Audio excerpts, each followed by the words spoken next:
मैं कुछ chemical kinetics की प्रॉब्लम करा रहा हूँ, तो आप समझिए कि इन्हें कैटालिक कन्वर्जन ऑफ N2 से 2NH3 बन रही है, हाइवर्स प्रोसेस है। तो रेट ऑफ रिएक्शन दे रखी है in the concentration of ammonia पर लीटर, वो 40 × 10⁻³ मोल पर लीटर पर सेकंड।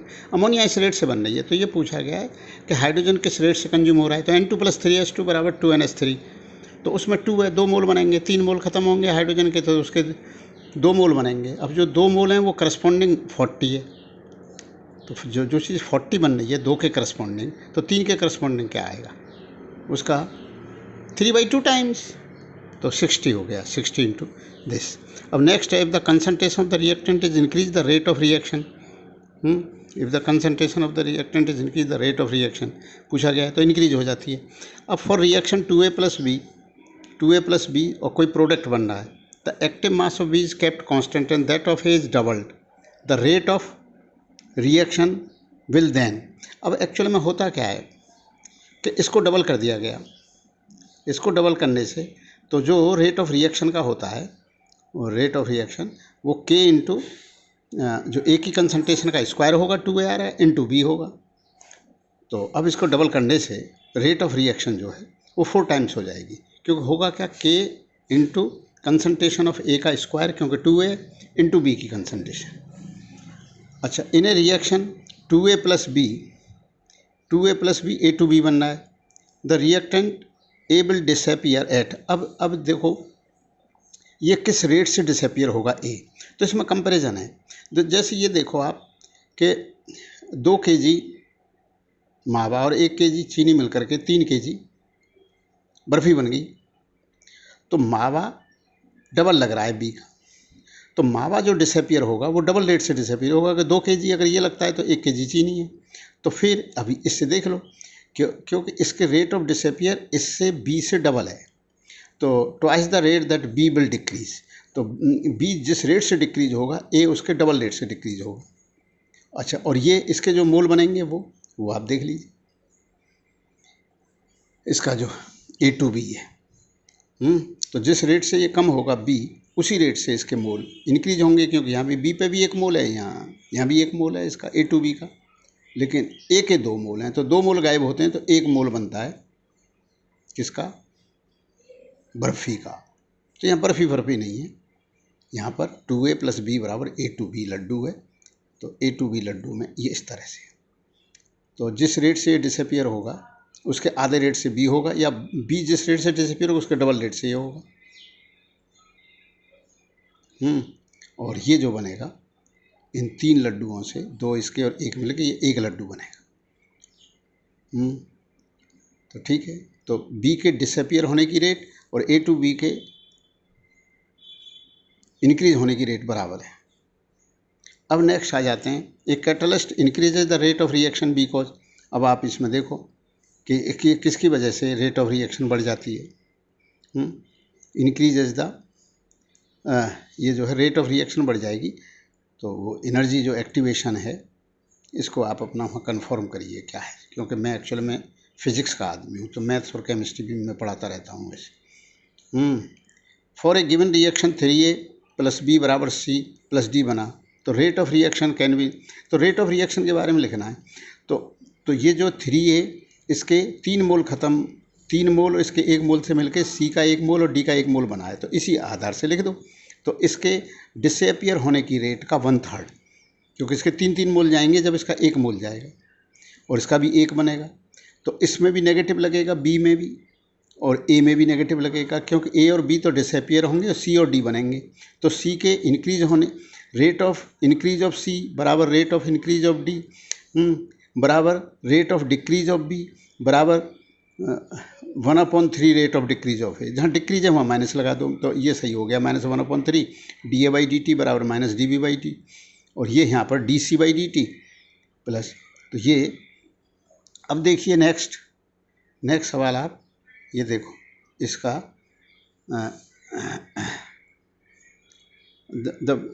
इसको the velocity of chemical reaction doubles every 10 degree centigrade rise of temperature. If the temperature is raised by 50 degree Celsius, her 10 degree Celsius पर the rate of reaction बढ़ जाती है, मतलब रेट ऑफ रिएक्शन डबल हो जाती है। तो 10 degree Celsius बढ़ाने पर रेट ऑफ रिएक्शन डबल हो जाएगी, लेकिन 20 बढ़ा दिया तो डबल का डबल हो जाएगा, तो 2 × 2 हो जाएगा।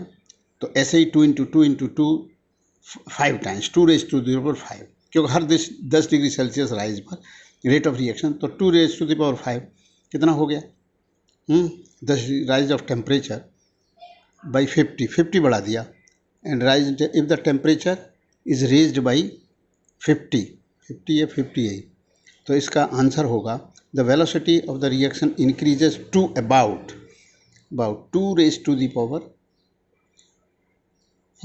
बाई है, बाई, हाँ 50 बढ़ा दिया गया है, हर 10 पर डबल हो जाती है। तो ये हो गया 32, ये 16 नहीं है 32।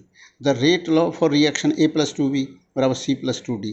तो आप देखिए कि रेट ऑफ रिएक्शन क्या है कि रेट जो है K टाइम्स A की कंसंट्रेशन और B की कंसंट्रेशन का स्क्वायर, क्योंकि 2B आ रहा है, तो ये कौन सा होगा, K × A × B की कंसंट्रेशन का स्क्वायर। अगर यहाँ 3 आ रहा होता 3B, तो ये जो है B की कंसंट्रेशन का पे पावर लग जाती 3। अब नेक्स्ट है the rate law for reaction will be. तो क्या है ये, इसमें है सुक्रोज प्लस वाटर बराबर glucose plus fructose is given by. तो यहाँ पर क्या होगा भाई, पानी की उस मात्रा पे तो डिपेंड करेगी नहीं, उस पानी में पानी सफिशेंट होना चाहिए।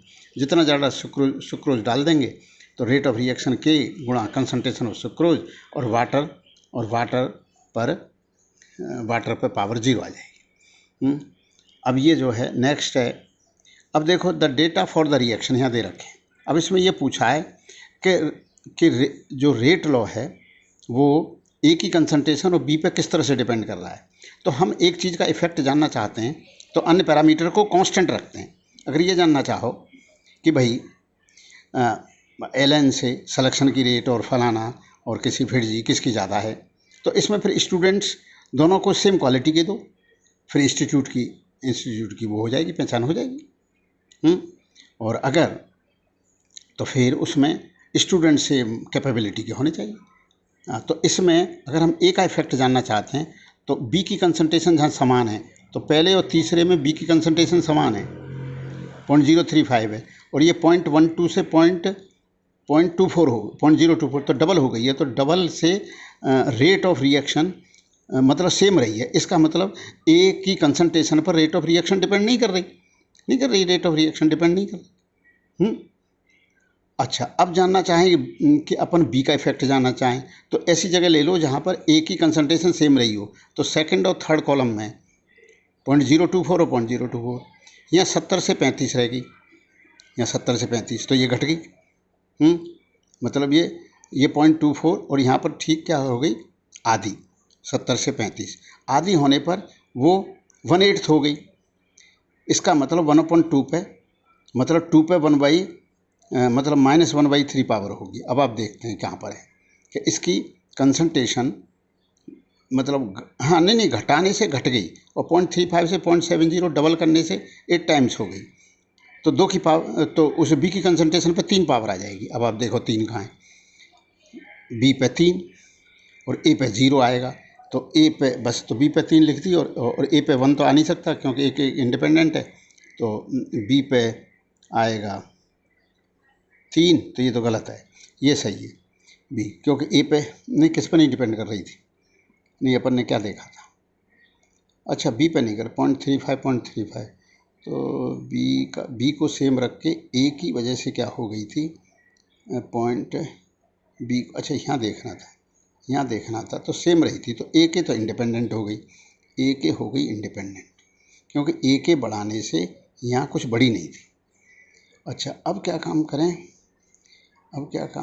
A को सेम रखें और B को कम कर दिया गया, आधा कर दिया गया, तो ये हो गई 1/8, या 0.35 से 0.70 करा, डबल करने से 8 टाइम्स हो गई, तो B पे 3 पावर आ गई, तो K B पे 3, मतलब B की कंसंट्रेशन पर डिपेंड कर रही है। तो मैंने आपको ये सवाल कराए केमिकल काइनेटिक्स के,